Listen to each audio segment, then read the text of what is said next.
Pansin ko parang pumapayat ka Dara.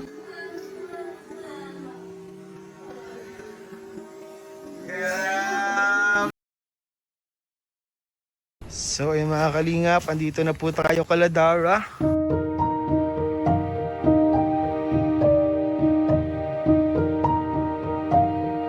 Tapo, uy! Dara! Uy, nagpayat ka, Dars. Nagbawas kang ano. Uy! Uy! Hello, Dars. Kumusta? Sino kasama mo dito ngayon? Uy, ang payat mo na. Nagpayat nga, no? Oo. Grabe, napansin ko kaagad nung pagsilip ni Dara. Siguro, nagbawas si Dara ng ano. Dito nakakapayat. Stay kaya ako dito. Magstay kaya ako dito. Kumusta na, Dars? Sige, Dars. Bis ka na, Dars. Wala tayo kalimama mo.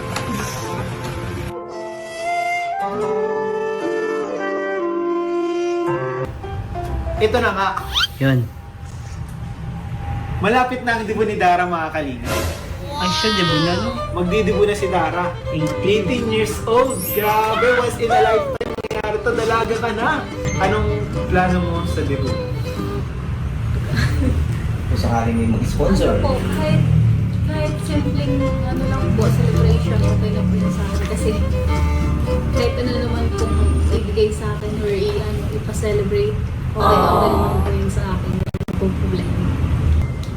So paano kung wala naghanda o wala nag-prepare for your birthday? Okay lang po. Celebrate na lang din po sa bahay. Sa bahay lang. Anong handa mo niyan? Pansit. Pansit? Oo. Pagpahaba ng buhay kasi hindi. Laro mo lang yun. Pansit, grabe. Kung sakaling bibigyan ka ng isang dibo, may na-imagine ka ba na parang pangarap na dibo? Dream dibo? Yung garden. Garden? Uy, God. Yun. Mahilig siya si Dara sa nature, no? Nature. So, ang nasisip mo garden. So, yung garden na yun, gusto mo sa garden mismo? Hindi lang po yung mukhang madami mga flowers. Yung team talaga ang mga bula-bula. So, ano yung dream mo na? Suot? Anong suot? Color. Red. Red? Parang katulad nung birthday mo dati dun sa may side nyo. Red gown na Red? Ang gown na. Red talaga gusto mo, no? Sa bagay. Bagay sa'yo, red. Bro, na-imagine ko na, bro. Red gown sa team na garden. Bro lang. Gusto mo parang. Ano ang mo? Handa. May, parang favorite mo na ulam. Siyempre, hindi mo yung adobo. Adobo, pero wala pa ako nakita adobo sa dibo. Oo nga, no? Sa mga adobo, bro. Adobo. Wala pa adobo. So, Wala bakit pa. kung sakali na magdidibo ka, tapos may adobo, sa'yo yung pinakaunang adobo na matitikman ko sa dibo. Oo nga, no? Adobong manok. O baboy. Baka adobong pusit pa yan. Ang hirap naman nun. Adobong chicken. Maganda ito bro kasi isang beses lang nangyayari ito sa Isang beses na nangyayari sa buong buhay. ang dibo. Pag wala bro, tayo na lang. Pag wala, Tayo lang. tayo Anong na problema? Kung sakaling tayo na lang. Okay lang sa'yo? Opo. Pag-outing na lang tayo, no? Swimming. Swimming na lang tayo. Nahiya ka din po. Nahiya ka po. Yung sa mga dibo-dibo. Siyempre, madami pong magagastos po. Talaga pag nadibo po, talaga sobrang dami talagang ginagastos.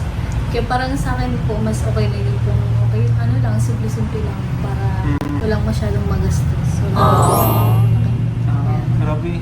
Grabe siya dahil iniisip mo pa yung Siyempre din po, pinaghihirapan din po yung mga binibigay din. Siyempre binibigay sa amin. Siyempre nakakahiya din po mag-expect na magandang din. Pero feeling ko naman din siya papabayaan ni Kalinga Prab. Oo. Feeling ko naman. Talagang hindi niya nakakalimutan. Actually, siya yung nagsabi sa amin na malapit ka na magdibuin. Malapit na magdibuin, buds. Pag wala naman siyempre, di ang gagawin natin tayo na lang. Ang mahalaga, sama-sama tayo. Masaya naman baga pag sama-sama. Oo, mga angels. Mga angels. Miss mo na rin yung mga angels. Hindi na din nagkakasama. Hindi na kayo nagkakasama, kaya kwentuhan. may kanya-kanya na kasi kayong pinagkakabisihan based sa school, ano?